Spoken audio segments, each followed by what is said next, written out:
Alright, so welcome back to Dell of Merchants Collection. So for this video, we're going to talk about the trap cards. Now, there's only 4 trap cards in total in the game, so this won't be a super long video compared to that character card video in the last video I did, which was the character card video, basically. Okay, but first let's talk about how the trap cards are going to work in the setup. So first of all, each player is going to get one of these trap cards here with a color on it, okay, to identify that that's their color. So one player, if you're playing with all 4 players, one player is going to get each color, basically. Okay, purple, pink, green, and blue, okay? And then, after that, they recommend that you only actually play with 2 of the 4 trap cards in the game. I guess technically you could play with all 4, but they recommend that you should only play with 2 of them. And then if you do that, if you only play with 2 of them, you got to make sure that everyone is going to get the same 2. So if you choose Misdirection and Insurance Fraud for the purple player, that means the pink player and all the other players are also going to get Misdirection and Insurance Fraud. Okay? That's what they're going to get for their setup, if that's what you decide to go with. Or some other numbers. Maybe you'll choose a 1 and a 4, or a 2 and a 3, or something like that. But regardless of the case, if you do 2, everyone else is going to get the exact same trap cards. Okay? No one's going to have some trap card the other player doesn't have. Okay? Now, after that, they're going to shuffle these 2 trap cards. So let's say these are 2 trap cards they went with. They're going to shuffle these 2 cards into their deck along with their junk cards and obviously their merchants that they also had as well. So basically, if you're playing with trap cards, you're going to have at least 12 cards in your deck to start with. Instead of 10 cards in your deck, you'll have 12. So that's basically how this setup is going to work. Now, the cool thing about these trap cards is they have 2 uses, okay? You can use them for their trap effect, okay? Or you can actually use these cards to purchase cards from the market. You can, for instance, if you wanted to buy a card costing 4, you could use Structural Weakness here to purchase the card costing 4 from the market. That is fine, okay? And of course, if you use it to purchase, it would go to the discard pile just like normal, right? But one thing you can't do with these is you cannot build a stack in your stall. So you can't use Misdirection to build the first stack in your stall. You can't use Insurance Fraud for the second stack in your stall, as a for instance, and so on and so on.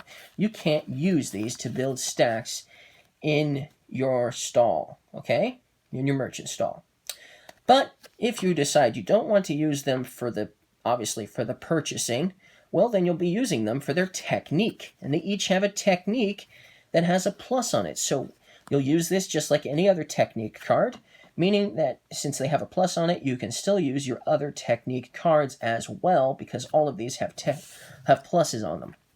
So when you play these technique cards, one thing they all have in common is you'll place this card on top of another player's discard pile.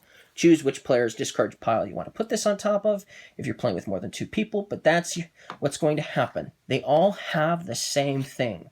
You're going to place this card on top of another player's discard pile. Then, eventually, those cards sitting in the discard pile are going to get shuffled back into that player's deck. Okay? When that happens, after the player draws that card into their hand, so let's say I'm the purple player, okay? And another player, the pink player, so let's grab the pink player. Here's the pink player. If the pink player here draws this into their hand, then immediately this effect goes into effect. This part in purple here is going to go into effect immediately, okay? That's what's going to happen. Now, what happens? Well, with this one here, with Misdirection, the purple player draws a card from their deck and places it into their hand. And then you'll notice it says return, meaning after the purple player draws that card from their deck and places it into their hand, the pink player is going to return this card to the top of the purple player's deck. Okay, that's what's going to happen. So that means the purple player is going to have access to Misdirection again really soon and is going to be able to play it once again. Okay, that's what's going to happen. It's going to go to the top of the deck. When I first played this, I thought perhaps maybe it would just go to the purple player's discard pile, but the rules clearly stated that this card would go right back to the top of the player's deck. Okay, so obviously they're going to get to play this again much sooner than I initially thought. But that's how it's going to work, okay? Now, obviously, that helps the purple player quite a bit, and it only is a minor inconvenience for the pink player, obviously, to have this drawn, okay? But that is just one of the four. The last two are definitely going to be worse than a minor inconvenience for the pink player, which is why if you're going to play with two only and you want your trap cards to be not a huge nuisance, you should play with number 1 and number 2. All right, so talking about insurance fraud here, which is the 2-1. Obviously, when the pink player was to draw this from their deck into their hand, the purple player immediately takes 2 gold coins from the bank. So if you're playing with this one in particular, you're going to have access to gold coins. So is everyone else, okay? Because everyone's going to have the same trap card after all. And then it's going to get returned to the top of the purple player's deck.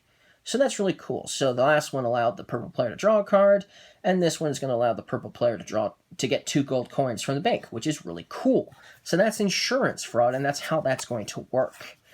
The next one is definitely a little bit more nasty, for sure. This one is storage trip, and even the artwork shows somebody about to trip probably over that, right? Okay, so when this is drawn into the hand of, for instance, the pink player here, the purple player exchanges 3 random cards from your hand with the top of the 3 cards from your discard pile. So basically, when it says your hand, as in the pink player is the one looking at this, okay?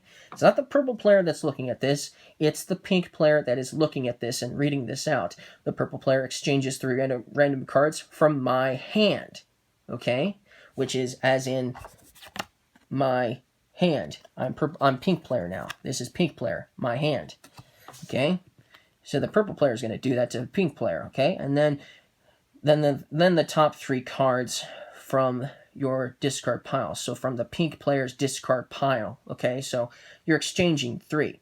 But still, random cards could still be very hazardous to your opponent because there's a possibility that one of their cards is going to get exchanged. One of their good ones is going to get exchanged, or maybe more, obviously, for the top 3 cards of your opponent's discard pile. Of course, if there's a bunch of junk cards sitting on your opponent's discard pile, that is also horrible for your opponent too, obviously. But if the top 3 cards happen to be really good, maybe just the top one is a junk and the other 2 are really good, this could still help out your opponent a little bit. It's possible anyways. So, and you don't really know when somebody's going to trip over this, okay? You don't know when this trap's going to affect your opponent, because it's really just, when they happen to draw it from their deck, obviously. So it's really hard to say, to do this at the exact time that it's going to hit your opponent really hard. It's really hard to pull that off, okay? But that's how that's going to work. Now for the last trap card, called Structural Weakness. Okay, so with this one, if the pink player draws this into their hand, they're going to discard 4 cards from your deck or from the pink player's deck one by one, and obviously return this card to the purple player's deck. So 4 cards from their deck, one by one, are going to get discarded.